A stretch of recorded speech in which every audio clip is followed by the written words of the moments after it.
toizantsika kosa ny lampony vaovao idina teny amina trano fisakafoanana iray tetsy Andriafanambohijahary ny fobe misahana ny ady amin'ny fifohana sigara na ny ofinalaty ratsana iray ao anivon'ny ministerany fahasalamam-bahoaka ary niaraka tamin'ny ministera misahana ny filaminam-bahoaka. Nanatanteraka fidinana fanaraha-maso teny amin'ny trano fisakafoanana iray etsy Andriafanambohijahary foibe misahana ny ady amin'ny fifohana sigara na ny ofinalaty ratsana iray ao anivon'ny ministera fahasalamam-bahoaka niaraka tamin'ny ministera misahana ny filaminam-bahoaka. Tanjona nijerena amin'ny fampiarana ny lalàna momba ny fandrarana amin'ny fifohana sigara eny amin'ny toerana be vahoaka izay niatra tamin'ny 3 volana oktobra lasa teo. Manomboka amin'izao zany dia isy ireo fitsidiana tapotapoka ataon'ny avy eo amin'ny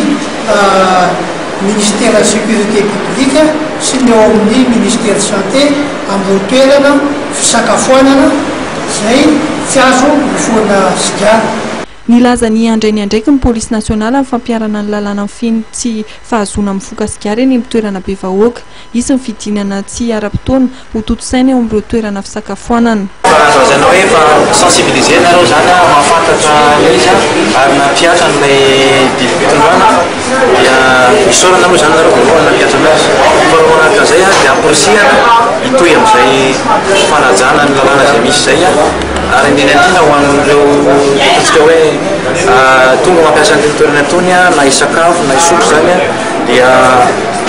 ezahana ihany koa zany mba tafitany amin'izy ireo zavatra. Nilaza ity toeram-pisakafoanana ity fa manaja ny lalàna mandrarana fifohana sigara eny amin'ny toerana be vahoaka. Raha honay zany tsy nampahafantatra ny zareo foy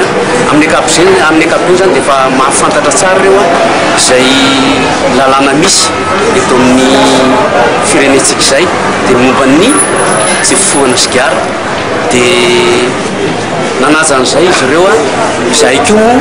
izany na tsy izany manentana tsy kelikely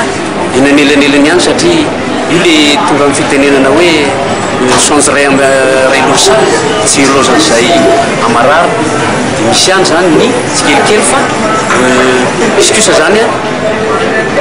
mivoaka kely ivelan'le toerana izy zany te hifoka sigara. Mbola irosony fijereny fotona any amin'ireny fiara fitateram-bahoaka sy ny toeram-piasan'ireny ihany koa ity ekipa mpanara-maso iarahan'ny ofinalaty sy ny polisy pirenena ity.